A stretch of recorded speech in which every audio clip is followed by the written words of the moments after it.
પંચમહાલમાં મોટી દુર્ઘટના સામે આવી, જેમાં પાવાગઢમાં ગુડ્સ રોપવે તૂટતા 6 લોકોના મોત થયા। સમગ્ર ઘટનાને લઈને પોલીસ અને ફાયર વિભાગની ટીમ ઘટના સ્થળે પહોંચી હતી। પાવાગઢમાં માલ સામાન લઈ જવાનો ગુડ્સ રોપવેનો તાર અચાનક તૂટી પડ્યો। આ દુર્ઘટનામાં 2 લિફ્ટ ઓપરેટર, 2 શ્રમિક અને અન્ય 2 લોકોના મોત થયા છે। આ ઘટનાની જાણ થતાં પોલીસ અને ફાયર વિભાગની ટીમ ઘટના સ્થળે પહોંચી કાર્યવાહી કરી। પાવાગઢમાં માચીથી નિજ મંદિર સુધી બાંધકામ માટેની સામગ્રી ગુડ્સ રોપવે દ્વારા લઈ જવાઈ છે। આ દરમિયાન રોપવેનો તાર તૂટી જતા દુર્ઘટના સર્જાઈ હોવાનું સામે આવ્યું।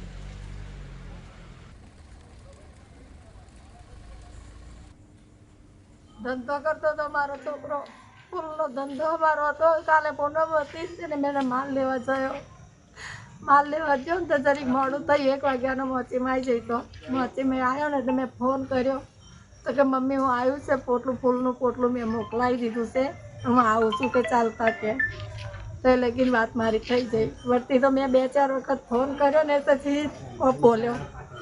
મને લાગી જાય, મને શરીરમાં એવું લાગી ગયું કે મારો દીકરો હતો અંદર એવું। મટીરિયલ રોપવે આવેલો છે કે જે મંદિરના વિકાસના કામ માટે જે નીચેથી સામાન લઈ જવાનો હોય, એ રોપવેનો વાયર અચાનક તૂટી જતા એમાં જે સવાર 6 લોકો હતા એના દુઃખદ મૃત્યુ થયેલા છે। હાલમાં એ લોકોને હાલોલ ખાતે હોસ્પિટલ ખાતે લાવી ઇન્ક્વેસ્ટ ભરીને એમની પીએમની કાર્યવાહી ચાલુ કરેલી છે।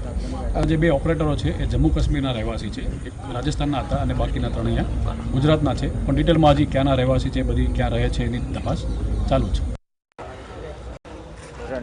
પાવાગઢ ખાતે લોડ બેરિંગ મટીરિયલ લઈ જવાનો જે રોપવે હતો તેને કિસ્મતરાજ ચુનીલાલ કંપની ઓપરેટ કરી રહી હતી અને તેનું કામ માત્ર માલ મટીરિયલ લઈ જવા માટે ઉપયોગમાં લેવાતું હતું। આજે બપોરે જે ઘટના બની તેમાં 6 વ્યક્તિઓ તેમાં સવાર હતા। જે કેબિન હતી તેમાં 6 વ્યક્તિઓ પાવાગઢ ડુંગર ઉપરથી નીચેની તરફ ઉતરી રહ્યા હતા ત્યારે રોપવેનો કેબલ જે છે એ તૂટી જવાથી એ કેબિન ત્યાં ટાવર સાથે અથડાયું હતું અને 6 લોકોના મોત થયા છે। હાલમાં પોલીસ સાથે વાત કરવામાં જાણવા મળ્યું છે કે અકસ્માત મોતની નોંધ કરી અને તેની વધુ તપાસ હાથ ધરવામાં આવશે। હાલમાં કોઈ નેગ્લિજન્સી બાબતે કે માનવવધનો ગુનો નોંધવા માટે પોલીસની કોઈ તૈયારી દેખાતી નથી। પોલીસ તપાસ કર્યા બાદ જ આમાં આગળ ફરિયાદ નોંધાશે અને ફરિયાદ કઈ રીતના લેવી તેનો નિર્ણય લેશે। પરંતુ જે 6 પરિવાર છે, 6 પરિવારના જે વ્યક્તિઓ છે તેમના આજે મોત થયા છે નેગ્લિજન્સીને કારણે, અકસ્માતને કારણે કે જે કારણ હોય તે, પણ આજે આનંદ ચૌદસના દિવસે એ 6 વ્યક્તિઓના પરિવારનો આનંદ લૂંટાઈ ગયો છે। કેયુર જાની, GSTV, હાલ।